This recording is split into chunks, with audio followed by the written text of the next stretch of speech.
Hello friends, कैसे हैं आप सब। उम्मीद करती हूँ और प्रे करती हूँ कि आप सब बहुत अच्छे से होंगे और खुश होंगे।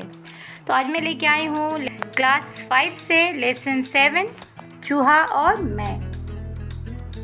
इस पार्ट में हम देखेंगे कि इस ज़मीन पर, इस धरती पर सबको समान रूप से रहने का अधिकार है, चाहे वो मनुष्य हो या जीव जंतु। अब हम इस ज़मीन पर, इस धरती पर देखते हैं कि हम अनेक जीव जंतुओं से घिरे हुए हैं।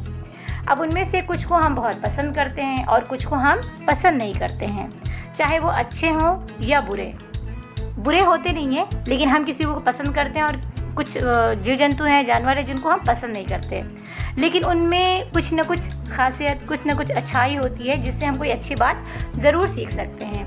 अब इस पाठ में एक चूहा है जो बहुत ही मजाकिया तरीके से हमें अपने अधिकारों और कर्तव्यों के प्रति सचेत कर रहा है। ठीक है, तो आइए इस पाठ को शुरू करते हैं। चूहा और मैं। इस घर में एक मोटा चूहा है। जब छोटे भाई की पत्नी थी तब घर में खाना बनता था। इस बीच पारिवारिक दुर्घटनाओं, बहनोई की मृत्यु आदि के कारण हम लोग बाहर रहे। इस चूहे ने अपना अधिकार मान लिया था कि मुझे खाने को इसी घर में मिलेगा। ऐसा अधिकार आदमी भी अभी तक नहीं मांग पाया। लगभग 45 दिन घर बंद रहा। जब मैं अकेला लौटा, घर खोला तो देखा कि चूहे ने काफ़ी क्रॉकरी फर्श पर गिराकर फोड़ डाली है। वो खाने की तलाश में भड़बड़ाता होगा, क्रॉकरी और डिब्बों में खाना तलाशता होगा। उसे खाना नहीं मिलता तो वो पड़ोस में कहीं कुछ खा लेता होगा और जीवित रहता होगा। पर घर उसने नहीं छोड़ा। उसने इसी घर को अपना घर मान लिया था। घर में घुसकर जब मैंने ट्यूबलाइट जलाई तो वो खुशी से चहकता हुआ यहाँ से वहाँ दौड़ रहा है। वो शायद समझ गया है कि अब इस घर में खाना बनेगा, डिब्बे खुलेंगे और उसकी खुराक उसे मिलेगी। वो दिन भर वो आनंद से सारे घर में घूमता रहा। मैं ये सब देखता रहा। उसके उल्लास से मुझे अच्छा ही लगा। पर घर में खाना बनना शुरू नहीं हुआ। मैं अकेला था। बहन के यहाँ, जो पास में ही रहती हैं, दोपहर को भोजन कर लेता, रात को देर से खाना खाता, सो बहन डिब्बा भेज देती। खाकर वह डिब्बा बंद कर देता। चूहे लाल निराश हो गए थे। सोचते होंगे ये कैसा घर है, आदमी आ गया है, रोशनी भी है, पर खाना नहीं बनता। खाना बनता तो कुछ बिखरे दाने या रोटी के टुकड़े मुझे मिल जाते। कौन सोच रहा है? चूहा। अब देखते हैं आगे। अब मुझे एक नया अनुभव हुआ। रात को चूहा बार बार आता और सिर की तरफ मच्छरदानी पर चढ़कर कुलबुलाता मतलब हिलता डुलता। कई बार मेरी नींद टूटती। मैं उसे भगाता, पर थोड़ी देर बाद वो फिर आ जाता और मेरे सिर के पास हलचल करने लगता। वो भूखा था, मगर उसे सिर और पाँव की समझ कैसे आई? वो मेरे पाँव की तरफ गड़बड़ नहीं करता था, सीधे सिर की तरफ आता और हलचल करने लगता। एक दिन मच्छरदानी में घुस आया। मैं बड़ा परेशान, क्या करूं? इसे मारूं और ये किसी अलमारी के नीचे मर गया तो सड़ेगा और सारा घर दुर्गंध से भर जाएगा। दुर्गंध मतलब बदबू। फिर भारी अलमारी हटाकर इसे निकालना पड़ेगा। चूहा दिन भर भड़बड़ाता और रात को मुझे तंग करता। मुझे नींद आती है, मगर चूहा फिर मेरे सिर के पास भड़बड़ाने लगता। आखिर एक दिन मुझे समझ में आया कि चूहे को खाना चाहिए। उसने इस घर को अपना घर मान लिया है। वो अपने अधिकारों के प्रति सचेत है, मतलब उसे पता है कि वो उसका राइट से उसको खाना मिले। वो रात को मेरे सिरहाने आकर शायद ये कहता है, क्यों बे, तू आ गया है, भरपेट खा रहा है, मगर मैं भूखों मर रहा हूँ। मैं इस घर का सदस्य हूँ, मेरा भी हक है। मैं तेरी नींद हराम कर दूंगा। कौन कह रहा है? चूहा। लेखक ये सोच रहा है कि चूहा ऐसा सोच रहा होगा। तब मैंने उसकी मांग पूरी करने की तरकीब निकाली। रात को मैंने भोजन का डिब्बा खोला तो पापड़ के कुछ टुकड़े यहाँ वहाँ डाल दिए। चूहा कहीं से निकला और एक टुकड़ा उठाकर अलमारी के नीचे बैठकर खाने लगा। भोजन करने के बाद मैंने रोटी के कुछ टुकड़े फर्श पर बिखेर दिए। सुबह देखा कि वो सब खा गया है। एक दिन बहन ने चावल के पापड़ भेजे। मैंने 3-4 टुकड़े फर्श पर डाल दिए। चूहा आया, सूंघा और लौट गया। उसे चावल पापड़ पसंद नहीं। मैं चूहे की पसंद से चमत्कृत रह गया। लेखक सोच रहा है कि अच्छा जी, चूहे की भी पसंद नापसंद है। मैंने रोटी के कुछ टुकड़े डाल दिए। वो एक के बाद एक टुकड़ा लेकर जाने लगा। अब ये रोज़मर्रा का काम हो गया।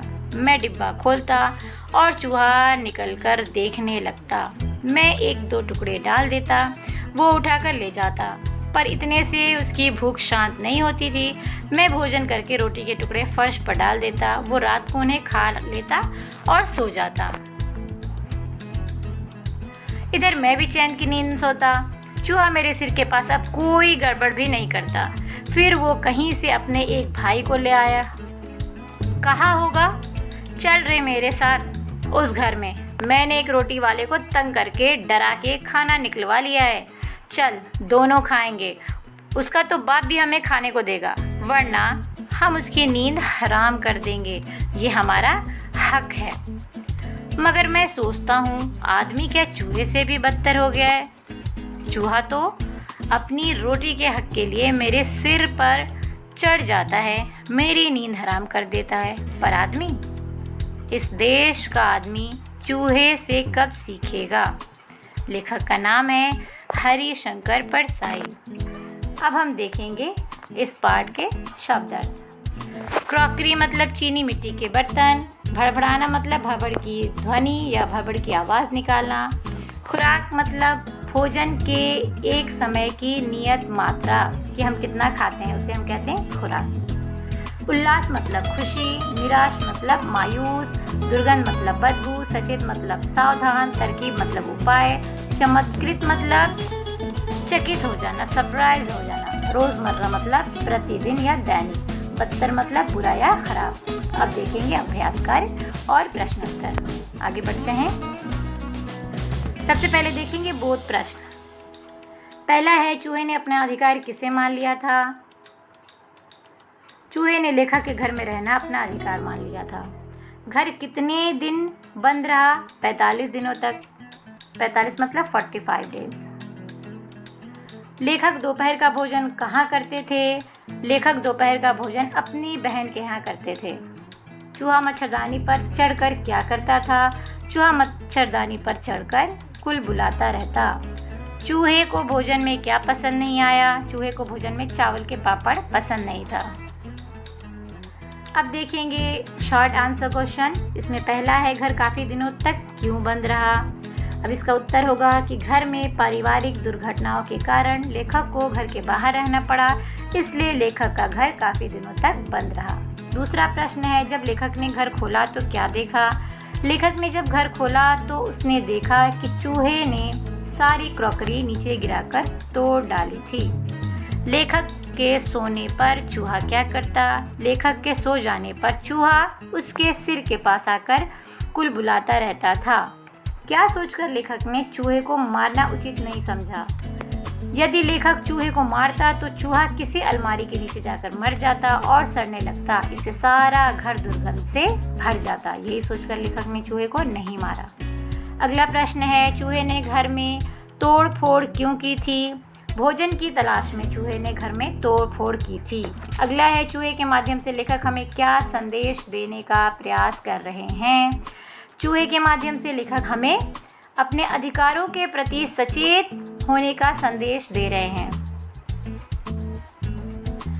अब है लॉन्ग आंसर क्वेश्चन। अब इसमें पहला है, लेखक के घर आने पर चूहा क्यों आनंदित हो उठा?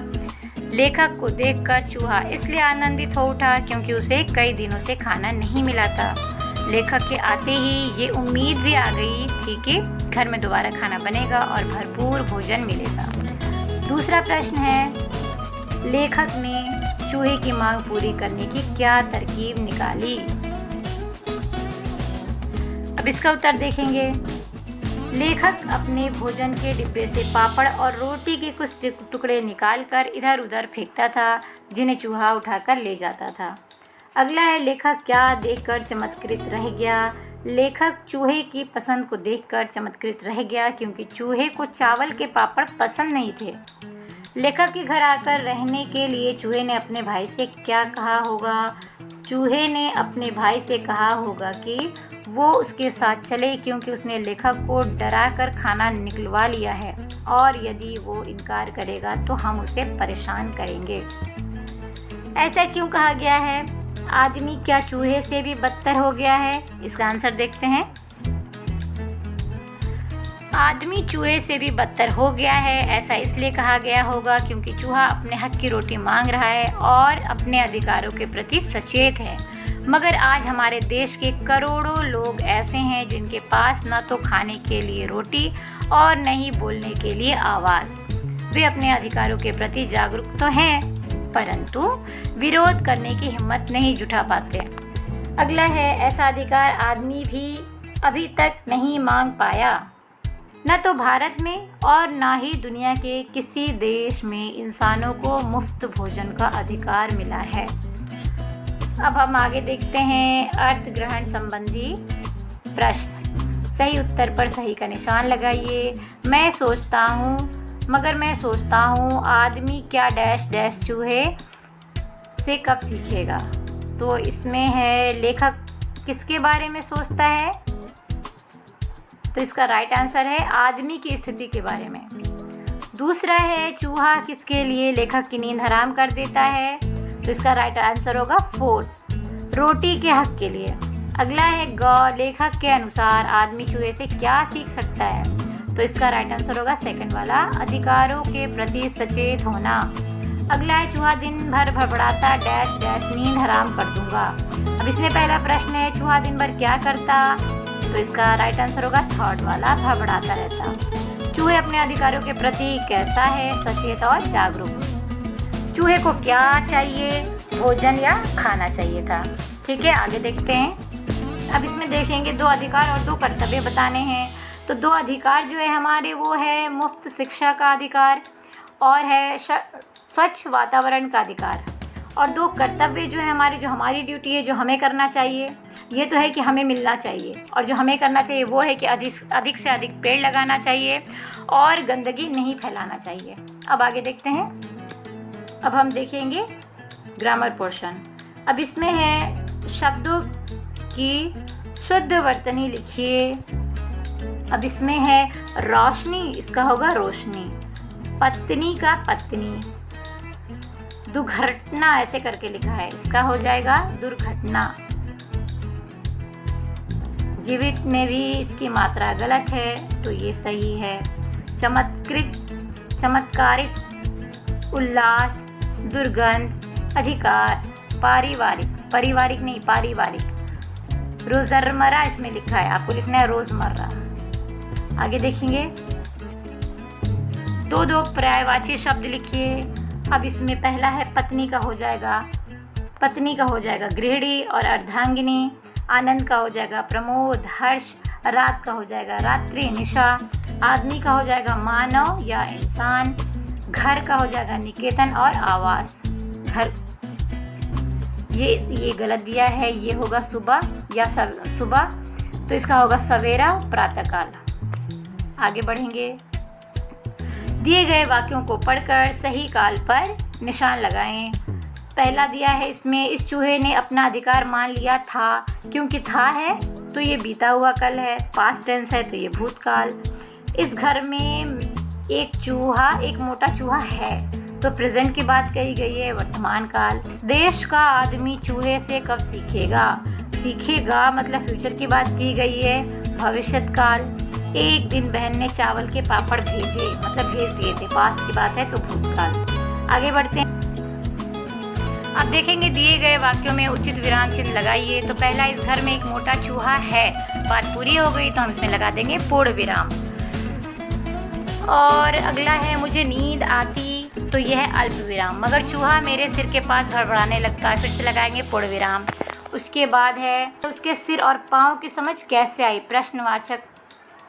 पर आदमी विस्मय बोधक, इस देश का आदमी चूहे से कब सीखेगा, प्रश्नवाचक।